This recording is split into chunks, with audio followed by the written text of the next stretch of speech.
2 full weeks and counting, and there is still no sign that the partial government shutdown will end soon.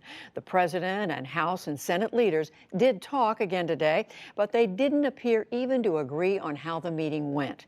Congressional correspondent Lisa Desjardins begins our coverage.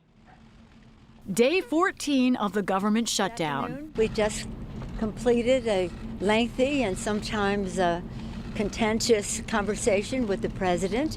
We had a very, very productive meeting. Another meeting at the White House. We told the president we needed the government open. He resisted. In fact, he said he'd keep the government closed for a very long period of time, months or even years. Absolutely, I said that. I don't think it will, but I am prepared, and I think I can speak for Republicans in the House and Republicans in the Senate. They feel very strongly about having a safe country, having a border that makes sense. And another impasse. No, we won't be opening until it's solved. We think this is a much bigger problem. The border is a much more dangerous problem. In the Rose Garden, after the meeting, the president said he wants active negotiations over the weekend. Trump says he now wants $5.6 billion for a border wall. Democrats say they will not fund a wall at all. Instead, House Democrats last night passed spending bills that would reopen most of the closed government agencies permanently and fund the Department of Homeland Security for a month. The bill is passed. An idea the president today made clear he opposes. Can you explain to federal employees of the agencies that are closed, which are not Homeland Security, why those agencies should stay closed? Homeland Security is significant in of itself if it stayed closed. Because we want to do what's right, and we want to do it all at one time. We don't want to take it in pieces.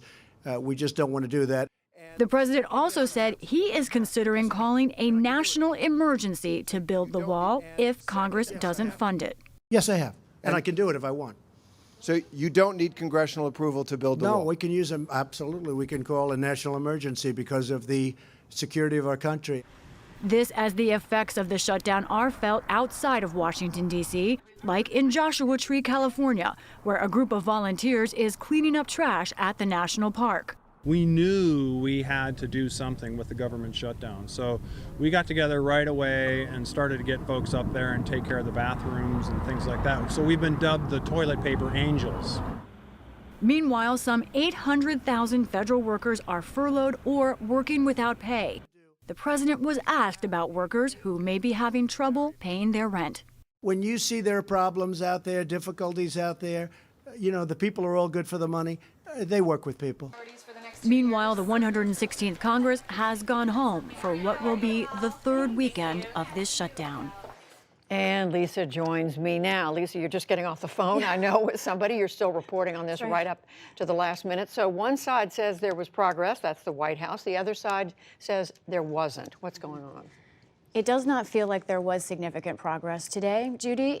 What I'm told from sources, both Republican and Democratic, is what happened is this, that in that meeting, the president raised the idea of continuing staff-level talks. Let's keep talking over the weekend. I'm told he did not specifically mention the idea of a kind of task force, which he brought up in this news conference. He, in fact, said he's appointed Vice President Pence and 2 others to lead this task force, and he's asked for appointees from other leaders. The leaders' offices said this was news to them, and they hadn't known that this was something the president was going to do. So instead, where we are right now, whether this task force happens in the future or not, Judy, is staff are talking over the weekend. Leaders are going back to their corners, and those staff talks have continued for the past couple of days. So that's not really a change. In terms of where the negotiating points are, the president did firmly say today where he stands, which is something we don't always hear from him. He said he wants $5.6 billion for a wall or steel fence. Same with Speaker Pelosi. She was also firm. She said they will not fund a wall. And that's despite the White House saying in the past they were willing to go with a lower number. That's correct. But let's talk about the president's reasoning here. He did talk a lot about this wall during the campaign. What is driving his determination, saying it's got to be a wall or else? You know, it really struck me today that we did hear more from the president on that in this Rose Garden news conference. He specifically mentioned 2 things. One, he mentioned a concern for a number of vehicles crossing the border where there is no fence or wall. Now, we've spent the last couple of hours since that news conference, trying to research if there's statistics on this, where this concern is coming from, how big is this concern, and we have not been able to find anything that helps inform this. And we've also asked the White House to give us their research, and I think there just hasn't been enough time to verify or understand the context here. But he said that's something on his mind. The second thing he brought up was, in fact, the concern of terrorists crossing the border, and he referred that question to Secretary Nielsen. She said that we heard this concern a lot, terrorists are crossing the border, but we never know exactly what they're speaking about. We got specifics today. Secretary Nielsen said Customs and Border Patrol has stopped over 3,000 people, which we call special interest aliens. She went on to say those are aliens who the intelligence community has identified as of concern because of either travel patterns that they have that have identified them as terrorist travel patterns, or these are people that have known ties to terrorism. 3,000 people crossing the border. When you compare that to the number of everyone who was stopped across the border, Judy, that's 1%. But that 1% is a concern that is driving President Trump to ask for a wall. Fascinating. So meantime, let's talk again about the practical effect. There are real people, government employees, who are affected by this government shutdown. You've been looking into how their lives are changing as a result. Our team, our producers, have been talking to dozens and dozens of people. And first, let's talk with a federal employee. We've asked some people to send in videos of their own stories. This is a woman, of a teacher whose husband is a federal prison guard in New Jersey. Let's hear how she says she's being impacted. We have to rework the budget. We have to rework due dates. We've got to negotiate with companies. We have to swallow that pride and ask for extensions and ask for a little bit of understanding, knowing full well we're going to be charged extra interest. We're going to be charged finance charges, which we're not going to be reimbursed for, and we don't budget for monthly because we do pay our bills on time normally. We've had to tell our children that we need to cut back on some things. Indoor soccer, not happening this year. You know, they see us stressed, and it's not fair, and it's not good on them either.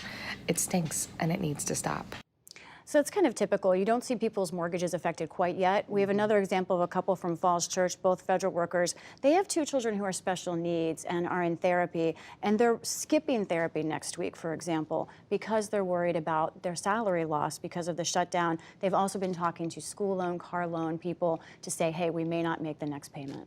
And finally, speaking of salaries, the president was asked today about the fact that top government employees, White House officials, are going to be getting pay raises while all this is going on. How did he deal with that? The president seemed unaware of that fact, but he said he would consider asking cabinet members to forego those pay raises. Vice President Pence, when asked himself, said he would forego that pay raise. And of course, members of Congress, Judy, also are being paid during this shutdown. And there are only a handful so far who have said they will donate their salaries to charity. They can't forego it because it's automatic for them, but they can donate it, and only a few have said that they would so far. Well, I know you're going to keep watching it over the weekend. We will. Lisa, thank you. You're welcome.